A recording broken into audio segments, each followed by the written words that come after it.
do nome do tetragrama. Todas as vezes que que aparece o tetragrama, eles substituíram. O judeu não coloca porque eles não colocam mesmo. Não coloca mesmo. Não é porque ele quer dizer que Allah não é Deus. Não, mas calma, vamos lá, deixa eu responder. Tudo bem, vamos lá. Vou responder a sua questão. Então vamos lá. Jesus é Deus na sua concepção? É. Então na minha também. É que pra você ele é um Deus menor. Não existe esse fato de Deus menor. Peraí, então, se Jesus é Deus, por que ele não pode ser adorado? Calma, vamos lá. Mamon é Deus? Mamon não existe. E Baal? Então, é um senhor. Então, ele existe em algum lugar? Ele existe em outras culturas. Não. A pergunta não foi essa. O Baal existe em um lugar? Tem um lugar que o Baal é Deus? Em algum lugar, realmente? Ele não é um poder? Ra-Satã não é um poder? Mas ele existe? Ele não é um poder? Então, ele existe num lugar, pastor? Ele existe nas potestades do ar. Potestades e principados então existem forças. Então você acredita que, tipo, Baal tem um trono em algum lugar realmente? Não, trono não. E Mamon também existe, literalmente. Eu vou falar o que eu acredito para não colocar palavras na minha boca. Vamos lá. Então, não é que eu tô colocando palavras, pastor. É que o senhor tá dizendo que eles existem. Existem. Olha só. Bereshit bara Elohim. No princípio criou o quê? Deus. Elohim tá no plural ou tá no singular? Plural. Então o que criou no princípio? Poderes. Essa palavra Elohim, não, ela não... Elohim nunca é poderes. Autoridades. Não. Elohim, sim. Desculpa, pastor. Sim. Não. Porque Elohim, se você... na Bíblia, acha um texto Acho. onde a palavra Elohim é poder. Não, é poder não. Ela foi traduzida como Deus. Jesus é Deus. Eu tô falando que Jesus é Deus igual ao Pai. E essa teologia da igualdade, quem apresenta é a teologia joanina e a teologia paulina. Eu vou ler só um texto de Paulo, isso é Paulo e João. E aí eu vou fazer uma pergunta pro senhor nesse texto que eu li. O senhor falou de hebraico, vou bater também no grego, porque o senhor vai trabalhar no Novo Testamento, tanto em um quanto em outro. Se eu quiser entrar, eu vou entrar tranquilo. E não é demagogia, porque eu faço exercício disso na minha área, eu estou aqui. Roti enautu katoikei pantopleroma testeóteto somatikos. Porque nele habita em Cristo corporeamente pantopleroma. Toda, não é meia. Toda. Plenitude, completo, cheio. Sim. Da divindade. Eu pergunto pro senhor, se Jesus é um Deus menor, e o texto está falando, Paulo está dizendo que ele nele habita todo, o que está faltando para ele ser Deus igual ao Pai? Isso aqui é teologia da igualdade, pergunta que eu faço. Então vamos lá. Dentro do que você me perguntou, vamos basear no texto. De preferência. Não no que você falou da teologia da igualdade. Vamos basear no texto. Baseado no texto, não tem problema nenhum o termo plenitude da divindade. Por quê? Porque nele habita os 5 níveis da alma, os 7 espíritos de Deus. Ou seja, ele saiu do nível mais baixo da Nefesh a Hayá. Ele tem toda essa plenitude da divindade. Nele emana todas as sefirotes da Yen Sof, da Kadosh Baruch Hu. Então, em Yeshua habita corporalmente toda a plenitude. Ele é cheio daquilo que vem do eterno, dos atributos que vem do eterno. Aí, tendo em forma de Deus, qual que é a forma de Deus? Aí temos que ir para a construção do ser humano. Olha aqui a construção do ser humano lá em Gênesis. Gênesis capítulo 1. Tendo forma de Deus, não usurpou tomar o lugar de Deus. Ele não quis ser igual a Deus. Está escrito, ele não quis tomar o lugar. O problema é que os cristãos colocaram ele no lugar. Desculpa. É o mesmo texto. Não tem nada a ver. Tudo que um rei é bendito. E então, olha só, vamos lá. Vamos defender dos anjos, calma. Os anjos têm que se ajoelhar diante de Cristo. Da majestade dele. Não, lá não diz isso. Não, mas ele é uma majestade porque é rei. Eu só estou usando a palavra. Tem que se ajoelhar e prestar reverência diante da pessoa de Jesus Cristo. Também. Concordo. Isso não é adorar? Não, na minha concepção não. Porque se ajoelhar, entra naquele mérito do Mefibosete. Mas eu tô falando de anjos, não inferiores. O Mefibosete é inferior ao Davi. Tudo bem, mas vamos voltar na história. Porque a Bíblia ela é um complexo. Ela é toda. Ela não é uma parte isolada. Tudo bem? Então, na parte toda. Quando nós falávamos lá, quando nós estudamos, né, a manifestação de Deus na terra, né, a teofania. Beleza. Quem é aquele anjo que aparece na sarça? Como que é o nome daquele anjo que aparece na sarça, que aparece para Josué com a espada desembanhada? Quem é o anjo de Adonai? Porque quando o Eterno vai criar Kadosh Baruch Hu, ele é pleno, ele é total, ele enche todo o espaço. Quando ele vai criar todas as coisas, segundo os estudos cabalísticos, aí entramos no mérito da Cabala, ele se contrai, a contração de Deus, criando o espaço para criar todas as coisas. Primeira coisa que ele cria, os poderes, que eu falei lá de Bara Elohim, os poderes.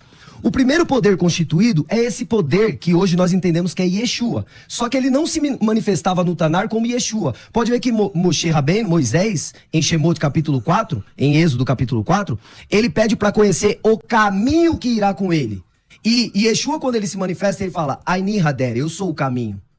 Então, quem era aquele caminho que Moisés pediu para conhecer, que se manifestou na presença ali, como se fosse Deus, a teofania, como se fosse Deus no meio da sarça? Porque Um dos princípios da fé, até os 13 princípios de Moisés Maimônides, que rege também o judaísmo, é o que? Deus não tem forma corpórea. E Jesus também defendia isso. Lembra da mulher samaritana de João 4?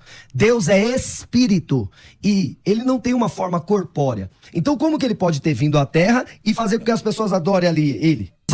Esse não. Apocalipse 22:8 diz assim, ó. Pra quem não tá ouvindo, não tá entendendo, quando ele fala Brit Hadashah, que na verdade é Berit Hadashah, não é Berit, é Berit. Abreviação. Vamos lá. O que significa Berit Hadashah? Significa a novo acordo, novo testamento, novo pacto. É a palavra que os judeus usam para Novo Testamento. Ele está dizendo que no Novo Testamento não dá para confiar nem no texto original. Não falei isso, não. Falou agora há pouco. Não, o texto eu falei que foi tem... Apocalipse 22:8, que diz assim, ó, eu, João, sou quem ouviu essas coisas. E quando eu as ouvi, prostrei-me diante do anjo que me mostrou essas coisas para adorá-lo. O prostrei-me para adorá-lo aqui é prosquinel. Então ele me disse, não faças isso. Sou conservo seu, sou conservo teu, dos teus irmãos, os profetas, e dos que guardam as palavras desse livro. Adora a Deus. A palavra também é prosquinel. Só que o senhor disse que, geralmente, toda vez, a maioria das vezes, 99% das vezes que aparece adoração a Deus ou a Jesus, é prosquinel. Mas o senhor está dizendo que ela tem vários significados, não sei o que lá. É um problema do texto original agora? O senhor está dizendo que o texto foi corrompido? Não, foi desfeita antes de surgir, quando o texto de Hebreus, no meu entendimento, Paulo, o escritor, inclusive minha obra deve sair esse ano sobre o livro de Hebreus, defendendo a defensoria de Paulo, como autor, é o seguinte: feito tanto superior aos anjos, quanto o nome que recebeu é superior ao deles. Então, primeiro, o nome que Jesus tem é superior ao dos anjos. E Jesus é superior aos anjos. Ele não é um anjo superior a outro anjo. Ele é superior. E essa superioridade, o escritor aos Hebreus vai continuar dizendo que foi porque tudo que existe no universo foi feito por ele. Então todo o anjo, toda a corte angelical que existe foi feita por Jesus. Por isso a incompatibilidade de falar que Jesus é Metratron ou qualquer outro anjo. Para também deixar bem claro aqui, parece que o senhor falou que Jesus ele é digno de reverência, porque ele não é o Deus igual o eterno, não é? Então, Apocalipse capítulo 1, versículo de número 8, grego, toma grego. Ego emito alfa kaito omega arre kaitelus legikirio rufeos ro on kai ro en kai ro ergomenos ro pantocrator. Eu sou o alfa, o ômega, o princípio, o fim, o todo-poderoso.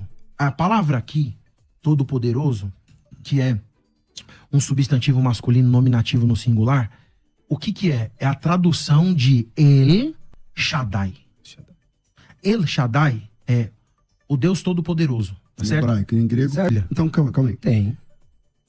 O pessoal que tá ouvindo a gente... Só o cristão que não crê, o judeu crê. O pessoal que tá ouvindo a gente, pesquise o que é a Cabalá judaica, o surgimento da Cabalá judaica. Aí vocês vão chegar lá na Idade Média, do pessoal. Então, tem absolutamente nada a ver com Moisés. Então, por exemplo, se você perguntasse para Moisés o que é a Cabalá judaica, ele não sabe.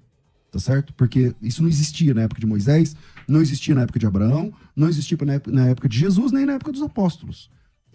Toda essa construção dos 72 anjos, de Metatron, de anjo Rochel, Manaquel, não sei o que lá, toda essa construção é do esoterismo judaico. Isso é muito fácil achar, tá certo? Não sou eu falando. Sim. É muito fácil achar. Tem algum texto onde o senhor documenta que esse tal Metatron que o senhor arrumou lá na Cabala judaica é superior aos demais? Isso. Na concepção desse Deus igual, como que um Deus igual clama por um outro Deus igual? Como que um Deus igual fala, o que vencer, eu vou fazer coluna do meu Deus? Como que ele, sendo Deus, ele fala de um outro Deus? Porque em Apocalipse capítulo 3, ele vai chamar o Pai de Deus por 3 vezes. Quando ele está no Calvário, ele fala, Elohi, Elohi, lama sabachthani. Então ele também clama por Deus. Como que um Deus consegue clamar por um outro Deus? Marca o tema 2, eu vou de olho fechado. Mas vamos lá. Só para terminar a sua... É só para fazer as considerações finais, não dá para ler mais texto. Não, é só para te responder. Acabando, não dá para responder mais. Então tá bom. Então deixa pra lá.